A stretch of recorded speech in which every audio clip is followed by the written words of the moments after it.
அன்பு பேகுருஸ் நேயர்களுக்கு வணக்கம். நம்முடன் இன்று இணைந்திருப்பவர் அரசியல் விமர்சகர் திரு மகாதேவன் அவர்கள், ஐடியாமேன் மகாதேவன் அவர்கள். சார் வணக்கம் சார், உங்களை வரவேற்பதில் பெருமிதம் அடைகிறோம். வணக்கம் மேடம். பேகுருஸ் நேயர்களுக்கு வணக்கம். சார், நம்ம பாக்குறோம் முதல்வர் அவர்கள் பேசுறாரு. முதலமைச்சர், தமிழகத்தின் முதலமைச்சர், நீங்க மகாராஷ்டிரால இருந்தெல்லாம் முதலமைச்சரை கூட்டிட்டு வந்து எங்களை பிளாக்மெயில் பண்ணாதீங்க அப்படிங்கிற ரீதியில பேசுறாரு. பாஜகவை பார்த்து யார கூட்டிட்டு வந்தாங்க, என்ன பிளாக்மெயில் பண்ணாங்க? மகாராஷ்டிரா முதல்வர் தேவேந்திர பட்னாவிஸ் தமிழ்நாடு வந்திருக்காரு. மதுரையில பிரச்சாரம் பண்றாரு. ஏன்னா மதுரையில பாத்தீங்கன்னா சௌராஷ்டிராஸ் அவங்க இருப்பாங்க. பிளஸ் ஹிந்தி பேசுறவங்களும் அவங்க நிறைய பேர் இருப்பாங்க. அதனால எல்லா பெரும்பாலும் கிட்டத்தட்ட ஒரு 6 மாநில முதல்வர்கள் நினைக்கிறேன் தமிழ்நாடு வராங்க. நேற்று வேட்புமனு தாக்கல் செய்யறதுக்கு ராஜஸ்தான் முதல்வர் வந்தாரு.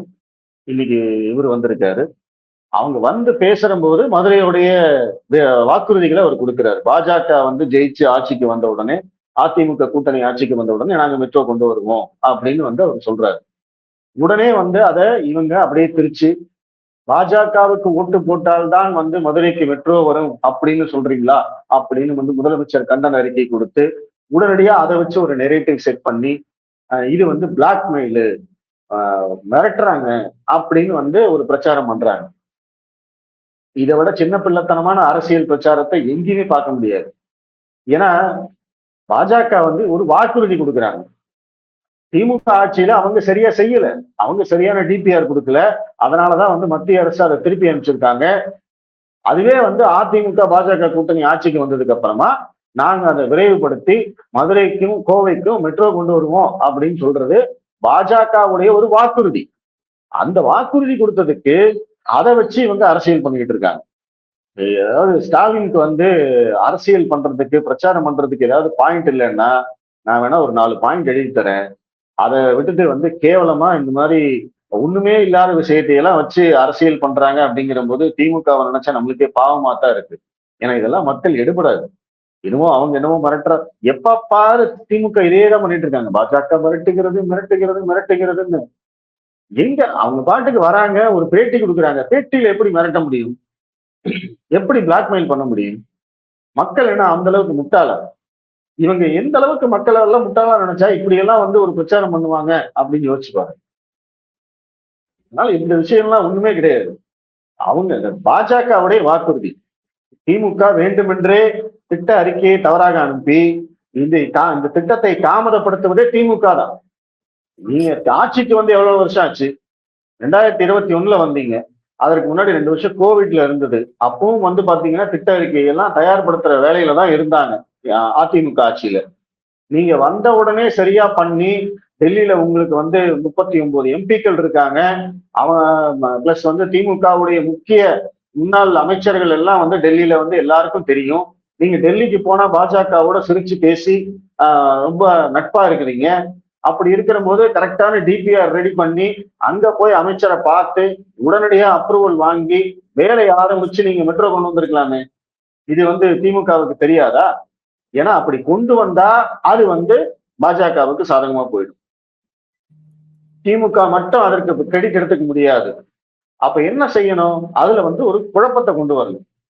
அந்த டிபிஆரை தப்பா அனுப்பிச்சு, வேணும்னே தப்பா அனுப்பிச்சு அவங்க திருப்பி அனுப்புற மாதிரி பண்ணி, திருப்பி அனுப்பிச்சதுக்கு அப்புறமா அதை வச்சு மிகப்பெரிய அரசியல் பண்ணி, இனிமே கோவை மதுரைக்கு மெட்ரோவே வராது, மெட்ரோவை தடை பண்ணிட்டாங்க, மெட்ரோவை ரத்து பண்ணிட்டாங்க, நம்ம ஊருக்கு தமிழ்நாட்டுக்கு அப்படிங்கிறதுனால மெட்ரோ கொடுக்க மாட்டேங்கிறாங்க, இப்படி எல்லாம் பிரச்சாரம் பண்ணிட்டு. இதுல ஒரு முக்கியமான விஷயம் என்னன்னு கேட்டீங்கன்னா, இந்த கோவை மதுரை மெட்ரோ டிபிஆரை நீங்க தப்பா அனுப்பிச்சிட்டீங்கன்னு சொன்ன போது இங்க எல்லாரும் குதிச்சாங்க. ஜனவரி மாசம் 17ஆம் தேதி CMRL, Chennai metro rail limited, அவங்க தமிழக அரசுக்கு ஒரு ரிப்போர்ட் கொடுக்குறாங்க. அது என்னது? கோவை மெட்ரோவோட மேம்படுத்தப்பட்ட திட்ட அறிக்கை, அப்டேட்டட் டிபிஆர். நீங்க ஏற்கனவே அமைச்ச டிபிஆர் சரியா இருந்தது அப்படின்னா எதுக்கு சார் இந்த மேம்படுத்தப்பட்ட திட்ட அறிக்கை? அப்போ உண்மையிலேயே நீங்க தப்பு பண்ணிருக்கீங்கன்னு இதுலயே புரிஞ்சு போச்சு. சரி, ஜனவரி மாசம் கொடுத்துட்டாங்க உங்ககிட்ட. நீங்க உடனே என்ன பண்ணிருக்கணும்? மத்திய அரசுக்கு அனுப்பிச்சு அப்பவே ஏன்னா இது அப்டேட்டட் டிபிஆர் தான். நிறைய ஒர்க் எல்லாமே முடிச்சாச்சு. இல்ல சில கரெக்ஷன்ஸ் இருக்கும், அதை மட்டும் பண்ணதா போதும். அதை பண்ணி இவங்க கொண்டு போய் கொடுத்தாங்கன்னா மறுபடியும் லேட் எல்லாம் ஆகாது. அப்ப பாஸ்டன் பண்ணலாம். நாங்க பாருங்க இப்ப கொண்டு போய் கொடுத்திருக்கோம், உடனடியா எங்களுக்கு அப்ரூவல் கொடுங்க அப்படின்னு கேட்டிருக்கலாம். ஆனா தமிழக அரசு திமுக என்ன பண்றாங்க, அந்த அறிக்கையை வாங்கி பெட்டிகளை போட்டு வச்சிருக்காங்க. அப்படி ஒரு அறிக்கை வந்ததாவே இவங்க வந்து வெளியில காட்டிக்கல. ஏன்னா அதை வந்து தேர்தல் அரசியலுக்கு பயன்படுத்தணும். பாத்தீங்களா, கோவை மதுரைக்கு வந்து மெட்ரோ கொடுக்க மாட்டேங்கிறாங்க, அதனால நீங்க பாஜகவுக்கு ஓட்டு போடக்கூடாது, திமுகவுக்கு தான் ஓட்டு போடணும் அப்படிங்கிறது தான் இவங்களுடைய நோக்கம். திமுக வந்து அழியணும், அதுதான் மிக முக்கியம். இவங்களுடைய இந்த கேவலமான அரசியலை இந்தியாவுல எந்த கட்சியும் பண்றது, இன்க்ளூடிங் நீங்க கம்யூனிஸ்ட் எடுத்துக்கிட்டீங்கனாலும் சரி, காங்கிரஸ் எடுத்துக்கிட்டீங்கனாலும் சரி, மேற்கு வங்காளம் எடுத்துக்கிட்டீங்கனாலும் சரி, இந்த மாதிரி அரசியல்லாம் அவங்க பண்றது இல்லை. கொள்கை ரீதியா நீங்க பாஜக எதிர்க்கிறீங்களா, தாராளமா எதிர்த்து சண்டை போடலாம், அரசியல் பண்ணுங்க. அதுக்கு உங்களுக்கு எல்லா உரிமையும் இருக்கு. உங்களுக்கு ஒரு கொள்கை இருக்கு, நீங்க அதை நம்புறீங்க, அதுக்காக நீங்க வந்து சண்டை போடுறீங்க. பாஜகவுக்கென்று ஒரு கொள்கை இருக்கிறது, அதை அவங்க நம்புறாங்க, அதற்காக வந்து அவங்க நிக்கிறாங்க. இதுக்காக வந்து நீங்க சண்டை போடுங்க, பிரச்சனை பண்ணுங்க, எல்லாம் பண்ணுங்க. ஆனா தமிழ்நாட்டுடைய வளர்ச்சியை அடகு வைத்து அதை வந்து வச்சு நீங்க பிளாக்மெயில் பண்றீங்க, மக்களையே பிளாக்மெயில் பண்றீங்க. இன்னைக்கு இதுல பிளாக்மெயில் பண்றது யாருன்னா திமுக தான். இன்னைக்கு கோவை மதுரை மெட்ரோவுக்கு வந்து ஒப்புதல் கொடுக்கல, ஒசூர் விமான நிலையத்துக்கு ஒப்புதல் கொடுக்கல அப்படின்லாம் வந்து மேடையில எல்லா மேடையிலையும் இதைத்தான் பேசுறாரு அவரு. நிதி கொடுக்கல, மெட்ரோவுக்கு ஒப்புதல் கொடுக்கல, ஒசூர் விமான நிலையத்துக்கு ஒப்புதல் கொடுக்கல, தமிழக வளர்ச்சியை தடை செய்கிறார்கள், இந்தியை திணிக்க பார்க்கிறார்கள், நாங்கள் இத்தனை தடைகளையும் மீறி நாங்கள் சாதனை செய்தோம். அவ்வளவுதான், 6 பாயிண்ட். எந்த மேடை எடுத்தீங்கன்னாலும் இந்த 6 பாயிண்ட் தான் அவர் பேசுறாரு. ஒசூர் விமான நிலையத்துக்கு ஒப்புதல் கொடுக்கல அப்படின்னு இவங்க எல்லாம் குதிச்சிட்டு இருக்காங்க. பரந்தூர் விமான நிலையத்துக்கு ஒப்புதல் கொடுத்து 6 வருஷம் ஆச்சு, இன்னும் நிலம் எடுத்து கொடுக்கல. 8 வழிச்சாலைக்கு வந்து திட்டம் அனுப்பிச்சு கிட்டத்தட்ட 8 வருஷம் ஆச்சு. 2019க்கு முன்னாடியே வந்து 8 வழிச்சாலை திட்டம் வந்தாச்சுன்னு நினைக்கிறேன். அப்ப இருந்தே வந்து சொல்லிட்டு இருக்காங்க, இப்ப வரைக்கும் நிலம் எடுத்து கொடுக்கல. ஆனா திடீர்னு வந்து சட்டமன்றத்துல வந்து பட்ஜெட்ல அறிவிக்கிறாரு, ஒசூர்ல வந்து விமான நிலையம் அமைப்போம் அப்படின்னு சொல்லிட்டு. விமான நிலையம் அமைக்கிறதுக்கு இவங்களுக்கு ரைட்ஸே கிடையாது, இவங்களுக்கு அதிகாரமே கிடையாது.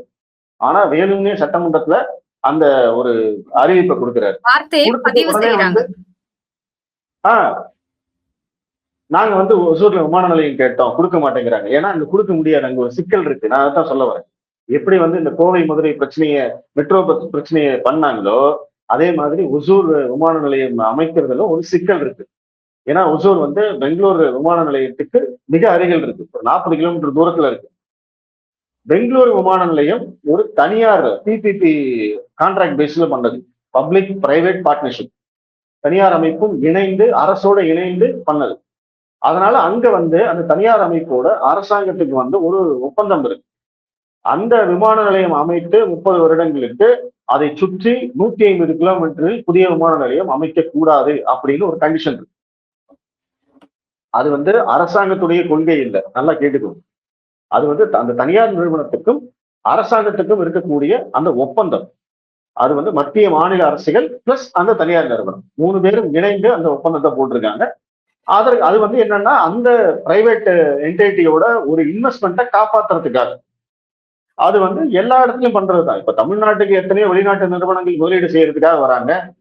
இங்க தமிழக அரசு வந்து நிறைய சலுகைகள் கொடுக்குறாங்க. நாங்க வந்து நிலம் கொடுக்குறோம், மின்சாரம் கொடுக்குறோம், அப்ரூவல்ஸ் எல்லாத்தையும் ஒரே நாள்ல கொடுக்குறோம், உங்களுக்கு நிறைய சப்போர்ட் பண்ணி தரோம், நீங்க இங்க வந்து தொழிற்சாலை அமைச்சு நிறைய பேருக்கு வேலை கொடுங்க அப்படின்னு இந்த புரிந்துணர்வு ஒப்பந்தம் அப்படின்லாம் போடுறாங்க இல்லைங்களா, அதெல்லாம் அதுதான். அப்போ மத்திய அரசு வந்து அங்க ஒப்பந்தம் போட்டாங்க. இப்ப தமிழ்நாடு என்ன பண்ணுது, திமுக என்ன பண்றாங்க, எனக்கு இங்க விமான நிலையம் வேணும் அப்படின்னு கேட்கிறாங்க. கொடுக்க முடியாது, ஆக்சுவலா கொடுக்க முடியாது. ஏன்னா இது வந்து ஒரு சட்டப்படி ஒரு கான்ட்ராக்ட் இருக்கு. நீங்க இங்க கொடுத்தீங்கன்னா அவன் உடனடியாக கோர்ட்டுக்கு போவான். அப்ப கோர்ட்ல வந்து ஆட்டோமேட்டிக்கா அவங்க சைடு தான் தீர்ப்பாகும். ஏன்னா மத்திய அரசாங்கம் அந்த கான்ட்ராக்டுக்கு அந்த கண்டிஷனுக்கு வந்து ஏத்துக்கிட்டு தான் அங்க வந்து கொடுத்துருக்காங்க. அப்ப இதை நல்லா தெரிஞ்சுக்கிட்டு இதை வச்சு அரசியல் பண்ணலாம் அப்படின்னு முடிவு பண்ணி தமிழ் சட்டமன்றத்துல அறிவிச்சு ஒசூர்ல விமான நிலையம் கட்டியே தீர்வேன்னு ஒத்த காலில் இன்னைக்கு நின்றுட்டு இருக்காங்க. நான் அதான் கேட்டேன், ஏங்க 6 வருஷத்து பரந்தூர் விமான நிலையத்துக்கு நிலம் எடுத்து கொடுத்துட்டு இருக்கீங்க, உங்களால நிலம் கூட எடுத்து இன்னும் கொடுக்க முடியல. கோவை சர்வதேச இங்க வந்து ஒசூர்ல வந்து சர்வதேச விமான நிலையம் அமைச்சே ஆகணும்னு சொல்றவங்களுக்கு கோயம்புத்தூர்ல இப்ப வரைக்கும் சர்வதேச விமான நிலையம் கிடையாதுங்க. ஒசூரை விட கோயம்புத்தூர் வந்து சின்ன நகரமா? கொங்கு பகுதி மொத்தமா சேர்த்தா சென்னையை விட பெருசா இருக்கும்.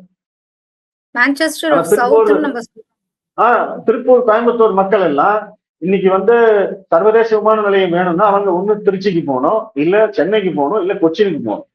எல்லாம் 200 கிலோமீட்டருக்கு மேல. ஆனா ஒசூருக்காவது வந்து 40 கிலோமீட்டர்ல இன்னைக்கு ஒரு ஏர்போர்ட் இருக்கு, அவங்க போய்க்குவாங்க. ஆனா இங்க 20 வருஷ கோரிக்கை, 20 வருஷமா இந்த கோவை விமான நிலையம் விரிவாக்கம் செய்யணும் அப்படிங்கிறதுக்காக எல்லாம் இந்த 2 ஆட்சிகளும் சொல்றேன், மாறி மாறி நிலம் எடுத்துக்கிட்டே இருக்காங்க.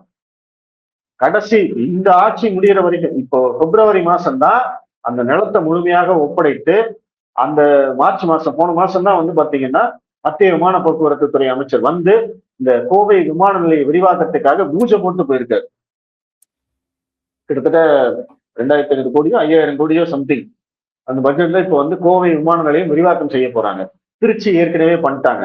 மதுரை சர்வதேச விமான நிலையமா மாத்துறதுக்கு மத்திய அமைச்சரவை ஒப்புதல் கொடுத்திருக்கு. இது எல்லாம் பண்ணியிருக்கோம். ஆனாலும் எனக்கு ஒசூர்ல தான் விமான நிலையம் வேணும். இதுதான் திமுகவுடைய அரசியல். இந்த அரசியலை வந்து மக்கள் புரிஞ்சுக்கிட்டு வாக்களிச்சாங்க அப்படின்னா தான் தமிழ்நாடு உருப்படும். தமிழ்நாடுக்கு வந்து உண்மையிலேயே விடுதலை கிடைக்கும்.